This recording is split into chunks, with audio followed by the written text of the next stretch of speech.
That's tragic. Guys, how many times has that happened when you've hit the middle of the fairway, you're absolutely buzzing with yourself, but you've not really taken into consideration the slope in front of you. Today, we are talking ball below your feet. It's probably the hardest situation for us to be in. And I think sometimes we hit the fairway and we just think, oh, that's it, great, I've hit the fairway. Next shot's gonna be a doddle. I walk up with my 6-iron, my 7-iron, my 9-iron, whatever it's gonna be, and I'll just pop this onto the green now because I've hit the fairway. I've done the hard work. I think the hard work sometimes starts here. Now, we've got undulating fairways. It's very rare that you go to a driving range and you've got these awkward lies on the driving range. We're always practicing on perfectly flat terrain. You get on the golf course, how many times do you actually have that situation where it's just a nice perfect 7-iron off a flat lie? It doesn't happen. We've got to be able to come onto these shots and adapt. We've got to be able to mentally adapt and physically adapt. Now, today, ball below feet is always an awkward one because as soon as my body weight falls to my tips, as I've just said, it wants to limit my rotation because my body can't really rotate too much behind me when the weight's so far forward. If my body weight goes forward now, I'm going to generally get a little bit steeper in my swing.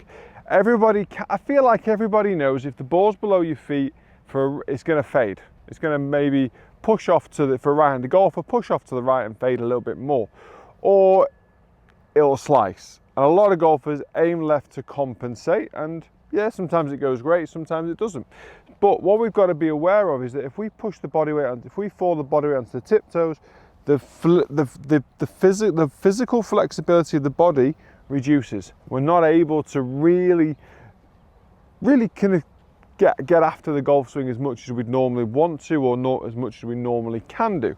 So what we need to do for this setup, I want us to kind of take a little bit more knee flex, stick the hips out a little bit more, get the backside out a bit more knee flex. And what I love to do on these sorts of shots is club up. So I'm in 7-iron range to the flag, but I've got a 6-iron. Because I can't rotate, I'm going to allow the club to give me a bit of extra distance rather than me trying to fight it. So I take an extra club, I set up with the body weight a little bit more kind of squatted into the knees and the hips, so then my upper body can stay at the same angle. So I'm still encouraging as much upper body rotation as possible.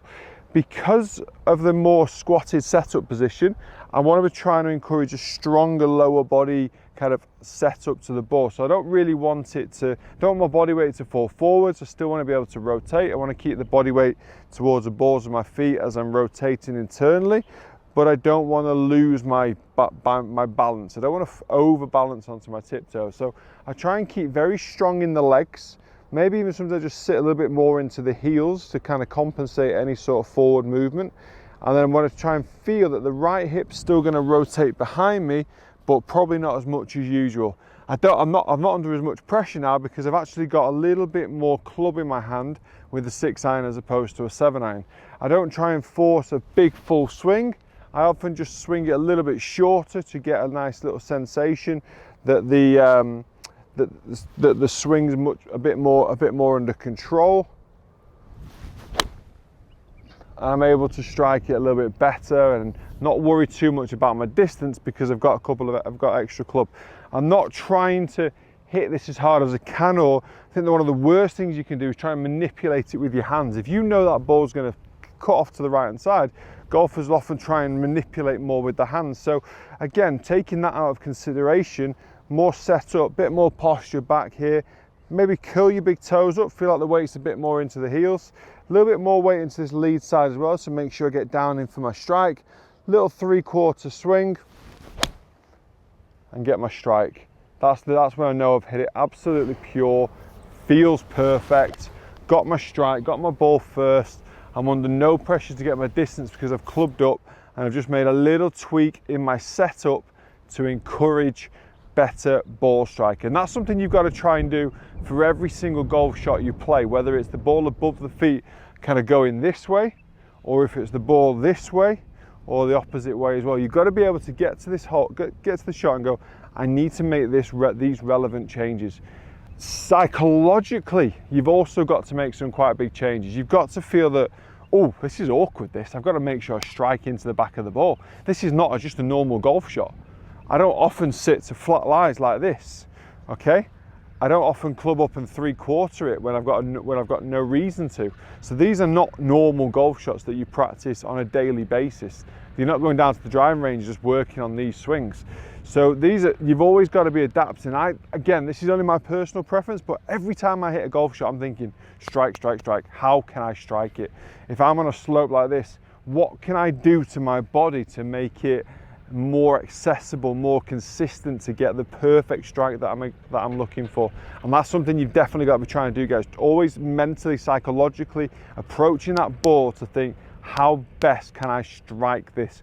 What's this slope going to do to my body to prevent strike, and what can I do to get the strike back? And that's where I think with this sort of lie, when the ball's below the feet, the most common shot is to kind of give it the hard. You're still trying to hit it as hard as you possibly can. All it's doing is spinning off more to the right hand side for right-handed golfers. So make adjustments in your setup to compensate the slopes, and then psychologically get your head in the game that you need to absolutely pure this. You need to get down, strike the ball first. Everything in your mind is encouraging you to do that.